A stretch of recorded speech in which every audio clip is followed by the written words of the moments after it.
Well, it's my pleasure to address the Knights of Malta at your national gathering. You're a group that I've admired over the years, so thank you for your invitation. You know, in recent weeks and months, as our country goes through this convulsive time, I can't tell you how many people have asked me, Bishop, what is going on? How do you explain what's happening on our streets? What's happening with the rhetoric people are using? What's going on in our culture? Well, there have been all kinds of analyses, political and economic and sociological. But, by training and instinct, I'm a philosopher. And philosophers always ask the fundamental questions. I think to understand what's going on, we have to put on our philosophers' caps. And so what I want to do with you in the talk today is look at this question philosophically by stepping back a bit from it. I'm going to propose to you four thinkers, two Germans from the 19th century, two Frenchmen from the 20th century, who have been extraordinarily influential on the way we think and the way we act today. And I think understanding these philosophers will help us understand what's happening in our time. Now, the four I've got in mind, I'll do them chronologically. First, Karl Marx. Secondly, Friedrich Nietzsche. Thirdly, Jean-Paul Sartre. And finally, Michel Foucault. Marx, Nietzsche, Sartre, and Foucault. I think to understand their philosophies is to understand a lot of what's going on in the academy today and also now on the streets. So let's begin with Karl Marx, undoubtedly the best known of these four figures. Now, many of us who lived through the events of the 1980s and 1990s with the downfall of the Soviet Union and the Soviet bloc and so on, might be forgiven for thinking that Marx was going to be placed on the ash heap of history. But Marx has been taught now for the past at least 50 years in most of the academies of the West. And as you know, he's undergoing a sort of revival today, especially among the young. And I think Marxism explains at least a fair amount of what's going on today. Just a bit about Marx personally. He was born in Trier in the western part of Germany in the year 1818. Descended on both sides of his family, by the way, from a long line of rabbis. And you will see something of the biblical prophet, I think, in Marx. And something of a, though transformed and bent out of shape, a kind of religious view of things. As a young man, he studies the fashionable Hegelianism of the time, and then very quickly drifts into radical politics. First in Germany, also in Belgium and France. He lived for a time in Paris.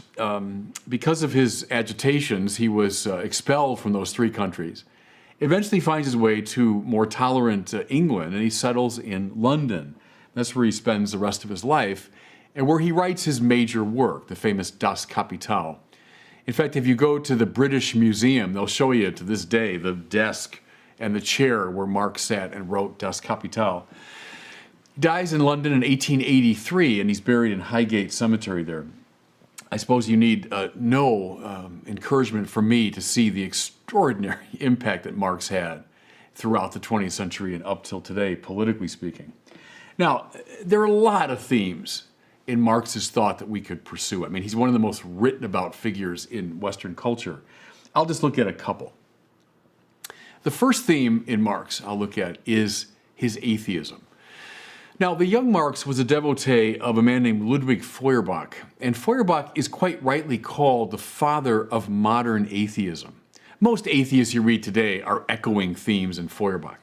Feuerbach said that we human beings have a tendency to project outside of ourselves an idealized self-understanding.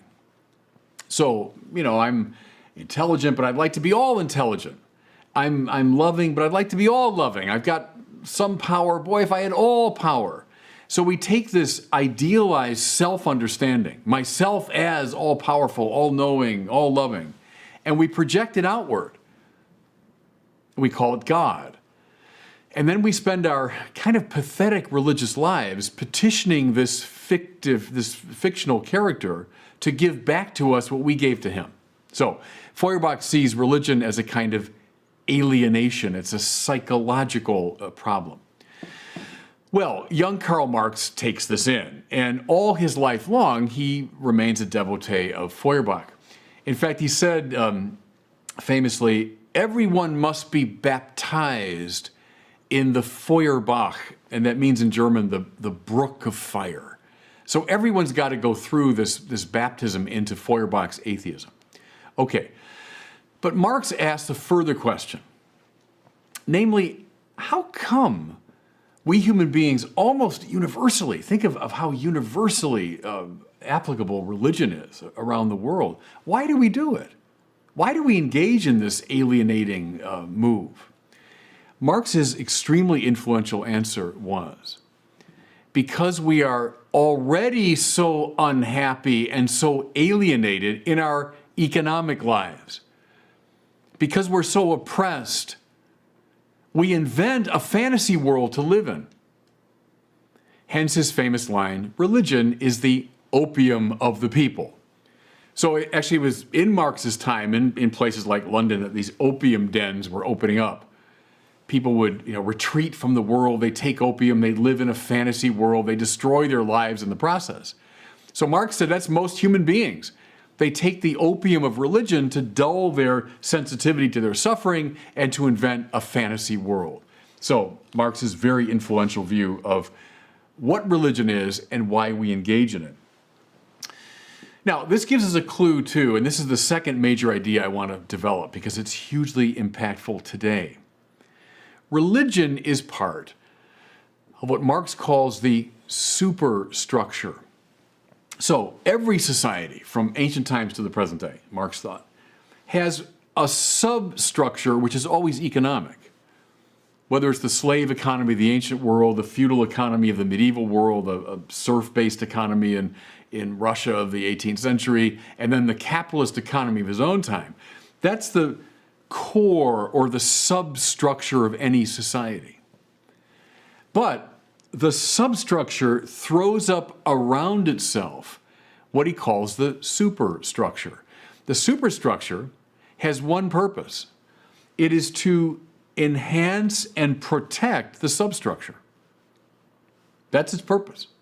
Now, what's the superstructure? Everything else in the society. So Marx says, for example, politics. What's the whole purpose of politics? And we surround it with all sorts of descriptions and honors, and we look at it in a very exalted way. But what's the purpose of politics? Is to protect the economic substructure. He would say, what do most politicians talk about most of the time but economic matters? What's the purpose of the military, which serves political interests? Well, it's to protect the capitalist system, to expand markets and to protect them in foreign environments, etc. What are wars fought over? Marx said, always over economic matters. What's entertainment's purpose? Well, to distract us from our suffering, which is why rich people often support forms of entertainment. There it's a bit like religion, the opium of the people. How about the arts? Well, the arts are part of the superstructure. The arts are for the most part, subsidized by wealthy people, and the arts over the centuries tend to glorify those in the power structure. Okay, substructure protected by this elaborate superstructure. Now, what's the point of the Marxist intellectual is to break through the superstructure, to expose it for what it is, to break its power over us, so that we can get at the economic substructure and fight to revolutionize it. But see, we can't foster the revolution until we break through the superstructure. Now here's something just to kind of beguile you. We all know The Wizard of Oz. There's a very Marxist way to read The Wizard of Oz, where you've got the tin woodsman who stands for industry that has no heart. You got the cowardly lion. Well, he's the military that has no real courage. You've got the scarecrow. He's the farmer that has no brains. But the one I find really interesting on this Marxist reading of The Wizard of Oz is the man behind the curtain. So here's this little figure who's pulling the levers and producing this grand illusion of the Wizard of Oz. Well, who's the wizard? Well, that's probably God and religion. But Toto, the little dog, pulls back the curtain and reveals this little figure behind the curtain. Well, that's, you could say, Marx's superstructure and substructure. The ideas break through the protective shell, get to the core, and then get the revolution going. Now how? By stirring up an antagonism between oppressor and oppressed. So at the heart of the Marxist theory, and it would take us all day to go into the details of that, but at the heart of it is an oppressor-oppressed relationship. The capitalist oppressing the worker and thereby deriving profit. The Marxist revolutionary has to cut through all the superstructure and then foment the class struggle that will lead to the revolution. Now, I'm sure a lot of that is fairly familiar to you, and at the end of the talk, I'll try to pull out some implications for the present-day conversation, but I think you can begin to hear overtones in the way people are speaking and acting today. Now, the second person I want to look at is Friedrich Nietzsche.